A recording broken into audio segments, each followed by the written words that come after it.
سرفروشی کی تمنا اب ہمارے دل میں ہے، دیکھنا ہے زور کتنا بازوئے قاتل میں ہے۔ آپ سب کو یوم جمہوریہ تقریر۔ Respected head master madam, all teachers and my dear friends, آج ہم سب یہاں یوم جمہوریہ کے جشن کے لیے جمع ہوئے ہیں۔ یہ دن ہمارے ملک کے لیے ایک خاص اہمیت رکھتا ہے کیونکہ 26 جنوری 1950 عیسوی کو ہمارے ملک کا آئین نافذ ہوا، بھارت ایک خود مختار جمہوریہ بن گیا۔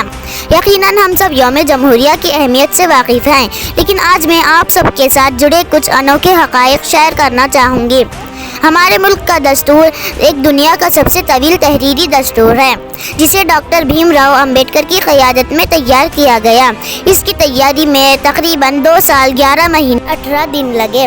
یوم جمہوریہ کے موقع پر پہلی فوجی پریڈ 1950 عیسوی میں دلی کے ایروٹاٹیکل کلب میں منعقد کی گئی تھی۔ موجودہ راج پتھ پر پریڈ کا آغاز 1955 عیسوی سے ہوا۔ ہر سال یوم جمہوریہ کے موقع پر ایک مہمان خصوصی کے طور پر غیر ملکی سربراہ مملکت کو مدعو کیا جاتا ہے۔ یہ روایت بھارت کی سفارتی طاقت کو ظاہر کرتی ہے۔ یوم جمہوریہ کے موقع پر ملک میں قومی پرچم لہرایا جاتا ہے۔ بھارت کا سب سے بلند ترنگا کرناٹک کے جلدی میں نصب ہے، جس کی اونچائی 75 میٹر ہے۔ دوستوں، یوم جمہوریہ ہمیں اپنے فرائض اور حقوق یاد دلاتا ہے۔ یہ دن ہمیں متحد رہنے اور ملک کی خدمت کے لیے اپنی ذمہ داری سنبھالنے کی تحریک دیتا ہے۔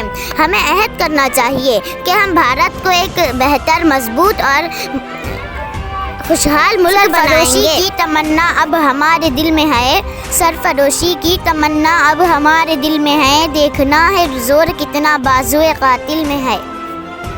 آپ سب کو یوم جمہوریہ کی ڈھیروں مبارکیاں۔ شکریہ۔ Like, share and subscribe. Thank for watching.